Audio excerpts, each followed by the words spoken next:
నమస్కారం. ఇవాళ మనం భారతదేశానికి పశ్చిమంగా ఉన్నటువంటి దేశాల యొక్క చరిత్ర కొంత తెలుసుకుందాం. భారతదేశానికి పశ్చిమాన అంటే పాకిస్తాన్ కూడా భారతదేశమేగా. పాకిస్తాన్కి పశ్చిమాన పర్షియా, ఇరాన్నే పర్షియా అంటారు. ఆ పర్షియా దేశం ఉన్నది. ఆ పర్షియా అవతల సౌదీ అరేబియా, ఇరాక్, ఇంకా అవతల ఈజిప్ట్. ఈ దేశాలు ఇలా వస్తాయి. సౌదీ అరేబియాని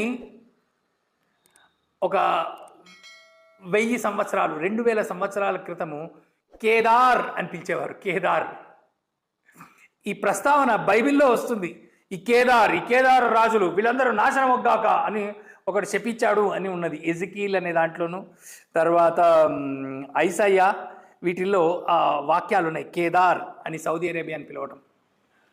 తర్వాత ఈ ఇరాక్ దేశాలు దాదాపు 2000 సంవత్సరాల క్రితం అక్కడ అస్సీరియన్లు, బ్యాబిలోనియన్లు పరిపాలించారు. అక్కడ మిశ్రమ సంస్కృతి, బ్యాబిలోనియన్లు అస్సీరియన్ల మిశ్రమ సంస్కృతి ఉండేది. ఈ అస్సీరియన్లు పరిపాలించిన రాజ్యం పేరు అసుర రాజ్యాలు. అవన్నీ అసుర రాజ్యాలు. ఈ అసుర రాజ్యాల యొక్క రాజు అసుర వనపాల అని, ఈ మధ్య దాన్ని అసుర్ బనిపాల్ అంటారు.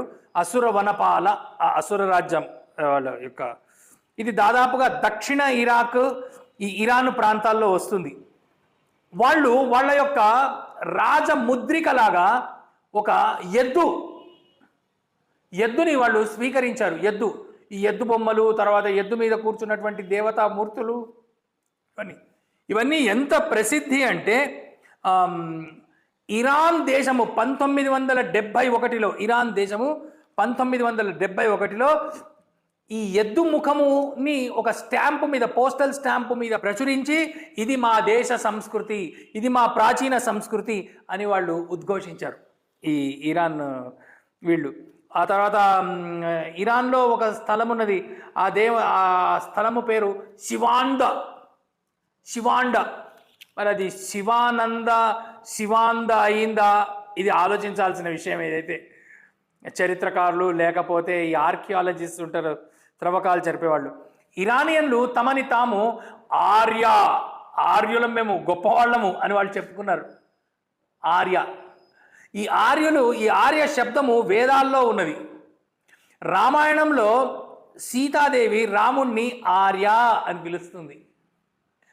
అంటే మరి రాముడు ఇరాన్ నుంచి వచ్చాడా? కాదు కదా, రాముడు అయోధ్య నుంచేగా. కాబట్టి ఆర్య అనేది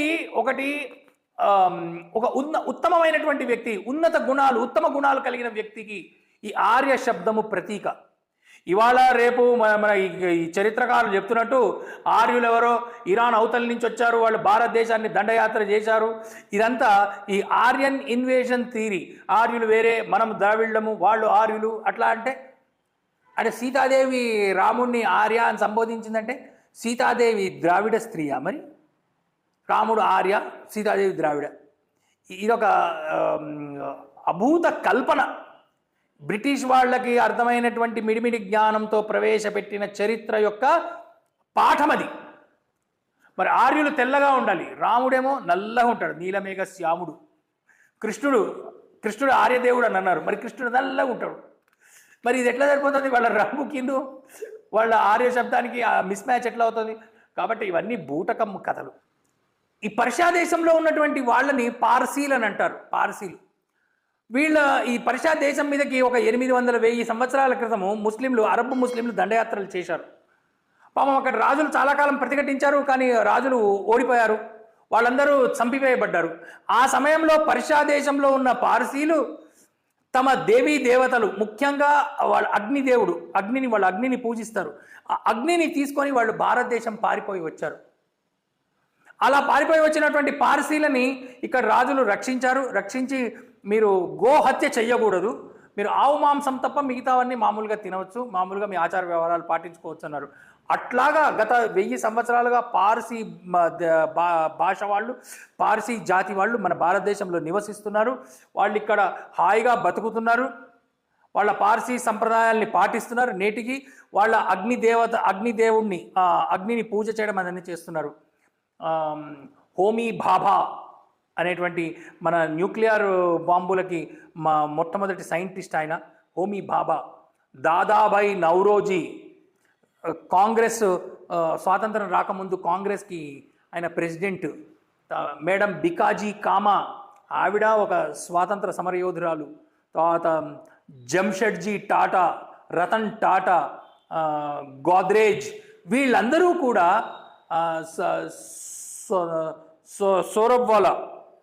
సోరబ్జీ, ఫాలీ నారిమన్, తర్వాత మెహర్ బాబా అనే ఆధ్యాత్మిక గురువు, వీళ్ళందరూ పారసీయులే.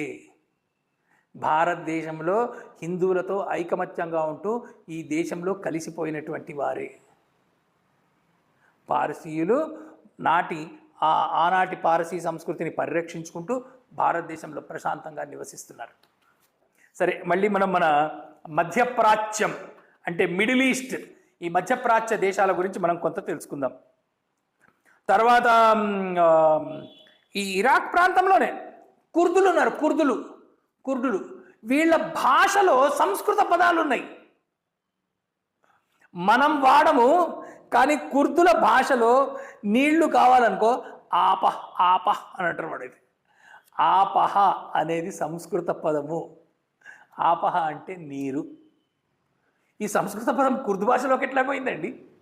ఇది ఆలోచించాల్సిన విషయమే కదా. తర్వాత వాళ్ళు భగవంతుణ్ణి ఈస్టర్ అంటారు. మనం ఇష్ట దేవత అని పిలిచినట్టు ఈస్టర్ అని పిలుస్తారు వాళ్ళైతే భగవంతుణ్ణి. తర్వాత ఆనాడు భగవంతుడంటే వాళ్ళకి పర్వతాలు, నదులు, చెట్లు, ఆకాశాలు, నక్షత్రాలు, ప్రకృతి, వీటన్నిటికి కూడా ఒక్కొక్క దేవత ఉండేవాళ్ళు ప్రముఖులు. ఇవాళ మనకి లేరా అట్లాగా? నదులకి నదీ దేవతలు, పర్వతాలకి, తర్వాత ప్రకృతిలో ఉన్నటువంటి ఆకాశానికి వాయువు, అగ్ని, భూమి, వీటన్నిటికీ దేవతలు ఉన్నారు. దిక్కులకి, వాళ్ళకు కూడా దిక్కులకి దేవతలు ఉండేవాళ్ళు, దిక్కులకి ప్రముఖులైనటువంటి దేవతలు. ఇదంతా ఎప్పుడు అస్సీరియన్ బాబిలోనియన్ సంస్కృతి వాళ్ళు వీళ్ళంతా. తర్వాత వీళ్ళు కూడా ప్రసాదాలు, దేవుళ్ళకి ప్రసాదాలు నివేదన అర్పించేటువంటి వాళ్ళు. తర్వాత భగవంతుడికి కళ్యాణాలు నిర్వహించేటువంటి వాళ్ళు. సిరియా అని ఒక దేశం ఉన్నది ఇప్పుడు ప్రస్తుతం, అది ముస్లిం దేశం. సిరియా అనే దేశం ఉంది. ఆ సిరియా వాళ్ళు తాము సూర్యవంశస్థులమని చెప్పుకున్నారు. తమ పూర్వీకులు సూర్యవంశస్థులు అని చెప్పుకుంటారు వాళ్ళైతే. అక్కడ కూడా ప్రాచీన హిందూ సంస్కృతి వాళ్ళకి అక్కడ శివ అనే పేరు మీద ఒక నెల, వాళ్ళ సిరియా వాళ్ళ పంచాంగము శివ అనే నెలతో ప్రారంభమవుతుంది. శివ అనే నెల బైబిల్లో చెప్పబడినటువంటి మోసేస్ అనే వ్యక్తి తన 10 కమాండ్మెంట్స్ను ఈ శివ నెలలో తెచ్చుకున్నాడు అనేది చెప్తున్నారు వాళ్ళ చరిత్ర. చూడండి ఇది ఎంత. సరే, ఇంకా మనం టర్కీలో చూసినట్లయితే ఇస్తాంబుల్లో శివ అనేటువంటి ఒక ప్రాంతం ఉన్నది. అక్కడ మసీదుని మాస్క్ ఆఫ్ శివుని మసీదు. ఆ మసీదు ఎదురుగ్గా ఒక నంది విగ్రహం లాగా ఒక విగ్రహం ఉంటుంది. కానీ దాని కొమ్ములు చెవులు విరిగిపోయినాయి. కానీ ఆ బండ మాత్రము ఆ నంది విగ్రహం లాంటిది ఆ శివుని మసీదు ఎదురుగ్గా ఉన్నది. తర్వాత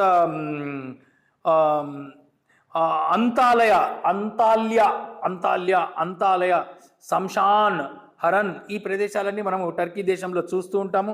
తర్వాత మీకు ఈజిప్టులో ఒక ప్రాచీన పర్షియన్ పుస్తకం దొరికింది. ప్రాచీన పర్షియన్ పుస్తకము. ఆ పుస్తకం మీద ఇగో ఈ బొమ్మ ఉందండి. ఈ బొమ్మ, ఆ పుస్తకం మీద ఈ బ్రహ్మదేవుడిలాగా అనేక చేతులుండి ఆయుధాలు పట్టుకొని భూగోళాన్ని పట్టుకుని అటువంటి ఒక బ్రహ్మ. తర్వాత పర్షియన్లు మిత్ర అనేటువంటి మిత్ర అంటే సూర్యుడు, మిత్ర దేవతని ఉపాసించారు వాళ్ళైతే. తర్వాత అక్కడ 1200 సంవత్సరాల పురాతన కాంస్య పలకం ఒకటి దొరికింది. 1200 క్రీస్తు పూర్వం 1200 సంవత్సరాల. దాని మీద గణేశుని విగ్రహాన్ని చెక్కారు ఒక కాంస్య ఫలకం మీద, కాపర్ ప్లేట్ మీద. అది వాళ్ళు చాలా పాత వాళ్ళ యొక్క సంస్కృతికి అతి పురాతనమైన ఆధారం అని వాళ్ళు చెప్పుకుంటారు. మీకు రామాయణంలో తెలిసే ఉంటుంది, కైకేయి దశరథుని భార్య, మూడవ భార్య కౌసల్య, సుమిత్ర, కైకేయి. ఈ కైకేయి కేకయ రాజకుమారి. ఈ కేకయ రాజ్యం అంటే ఏది? ఇరానే.